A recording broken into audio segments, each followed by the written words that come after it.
Të gjitha të ashtu quajtura prova të prokurorisë speciale janë mbledhur jashtëligjshëm përmes hetuesve që kanë zbatuar urdhrin e prokurorit Valdet Gashi, i cili i ka dërguar në Ministrinë e Industrisë, Ndërmarrësisë, Tregtisë pa certifikat të sigurisë. Kjo ndodhi me 1 gusht të vitit 2023, ku 2 polic hetues pa certifikat të sigurisë, pra pa leje për qasje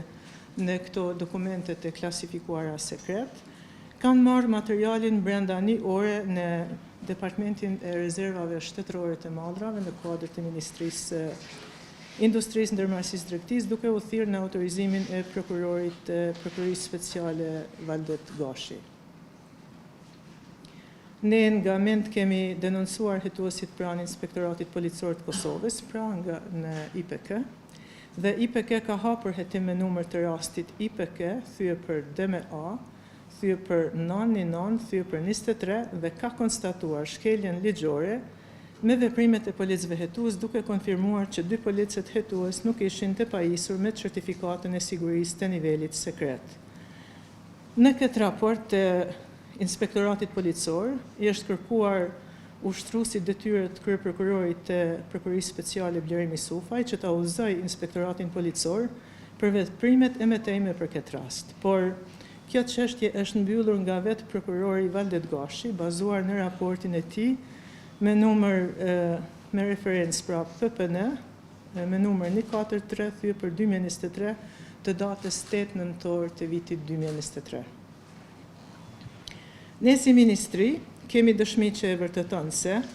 me të pranuar raportin e Inspektoratit Policor, Prokurori Special Valdet Gashi ka pohuar që është në konflikt interesi dhe nuk mund të trajtoj lendën pasi që vetë ky kishte autorizuar hetuesit, pra policët hetues të merrnin dokumentacionin e rezervave nga Departamenti i Rezervave Shtetërore në kuadër të Mintit. Dhe siç e theksova, me vonë, pra me datën 8 nëntor 2023, vetë ky prokuror Gashi, edhe pse siç ka pranuar vetë, ishte në konflikt interesi, ka përpiluar raportin për mbylljen e rastit PPN numër 143 për 2023, duke i liruar policët hetues nga përgjegjësia penale që morën dokumentet sekrete pa certifikatat e sigurisë, pra zbatuan urdhrin e paligjshëm duke bërë vepër penale, por njëkohësisht duke u liruar nga ai që i kishte sjellë në mënyrë të paligjshme, pra nga vetë ky prokuror special Valdet Gashi. Për më shumë, ju njoftoj se ne kemi në posedim edhe këtë raport të prokurorit, pra raportin fjalë që përmenda me referencen 143/2023 të datës 8 nëntor të vitit 2023 dhe këtu ky prokuror duket qartazi në konflikt interesi. Kjo tregon mungesë profesionalizmi, mungesë dinjiteti e morali profesional në trajtimin e rasteve në interes publik, anshmërinë në trajtimin e rastit për interes personal dhe mbi të gjitha, anshmërinë politike krejtësisht të ndaluar për një zyrtar publik, prokuror i Prokurorisë Speciale të Republikës së Kosovës, me përgjegjësi për ndjekjen e rasteve të korrupsionit ndërto edhe të konfliktit të interesit. E lidhur me këtë, me 30 korrik të vitit 2025, nga Ministria e Industrisë, Ndërmarrësisë, Tregtisë, kemi kërkuar nga Agjencia për Parandalimin e Korrupsionit të hetoj dhe konstatoj këtë konflikt të pamohshëm të interesit, të faktuar me dëshmi të pa kontestuara. E ndërsa, në anën tjetër, Agjencia për Menaxhimin e Informacionit të Klasifikuar e ka bërë të qartë që askush nuk mund të ketë qasje në informacion të klasifikuar pa certifikatën e sigurisë. Përkundër kësaj dhe për me keq, unë ju rikujtoj, si që kam theksuar edhe me herë në gusht të vitit 2023, që një ditë pas ndalimit të 2 zyrtarëve të Ministrisë Industrisë, Ndërmarrësisë, Tregtisë dhe përfundimit të seancës dëgjimore të gjykimit ndaj tyre, me 19 gusht të këtij viti 2023, informacionet e klasifikuara si sekret u publikuan nga disa media dhe portale vendore pa autorizim paraprak dhe në kundërshtim me ligjin për mbrojtjen e informacionit të klasifikuar. Për shkeljen e sigurisë dhe komprometimin e informacionit të klasifikuar si sekret të rezervat shtetërore, unë me 31 gusht të vitit 2023 kam njoftuar të gjitha organet shtetërore përkatëse sipas këtij ligji për mbrojtjen e informacionit të klasifikuar. Pra janë të përcaktuara këto organe. Të nderuar të gjithë qytetarë, siç po e shihni edhe ju vetë, rrezikimi i fshehtësisë shtetërore është bërë pikërisht nga Prokuroria Speciale e Republikës Kosovës dhe disa media, e në asnjë formë nga unë. Së fundi, por jo edhe nga rëndësia,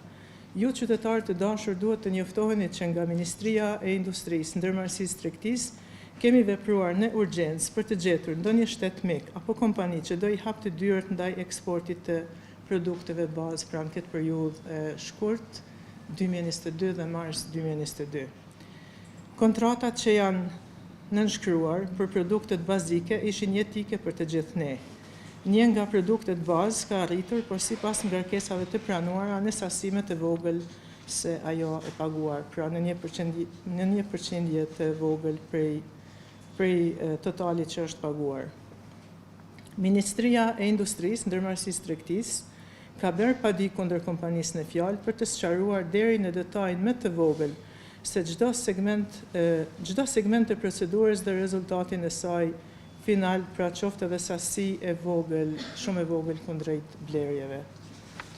Nga kontratat për furnizim për blerjen e rezervave shtetërore për vitin 2022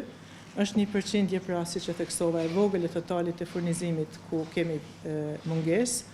për të cilën mungesë me datën 8 qershor viti 2023 është njoftuar edhe avokatura shtetërore nga Ministria e Industrisë, Ndërmarrësisë dhe Tregtisë për iniciim të procedurës gjyqësore. Në anën tjetër, kjo ministri ka paguar edhe për 2 produkte tjera bazë, ku furnizimi nga një nga kontratat e blerjes një nga operatorët furnizues nuk ka arritur në Kosovë nga një shtet. Për më shumë, parapagimi sipas ligjit për menaxhimin e financave publike është plotësisht i lejueshëm për çdo çështje sigurie. Por edhe këtu, prokuroria gjen veten në konflikt. Në njërin anë thotë që kemi vepruar jashtëligjshëm kur kemi bërë pagesën.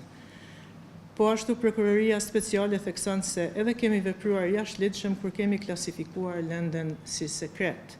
por pastaj me akuzon mua që kam zbuluar informacionin sekret. Tani, a është kontrata sekret sipas tyre apo jo? Apo e shihni tendencën politike këtu? E gjërsa përmes bashkëpunimit juridik ndërkombëtar nga Ministria e Industrisë, Ndërmarrësisë, Tregtisë, kemi paditur të 2 kompanit për këto produkte bazë për t'i kthyer buxhetit të Kosovës dëmin e shkaktuar. Parat e humbura pra do t'i kthehen buxhetit të Republikës Kosovës. E tani shtrohet pyetja qytetarët të dashur, kë kam dëmtuar unë? Në interes të cilës palë të tretë kam vepruar? Pa siguruar interes për palë të treta, nuk ka vepër penale të keqpërdorimit të detyrës zyrtare, sepse procedura gjyqësore kundër kompanive të paditura doja kthejnë dëmin e shkaktuar buxhetit. Në marrëdhënie kontraktuale kjo mund të ndodhë dhe ndodhë shpesh, e jona është të denoncojmë dëmin dhe të bëjmë të pamundurën që drejtësia të triumfojë.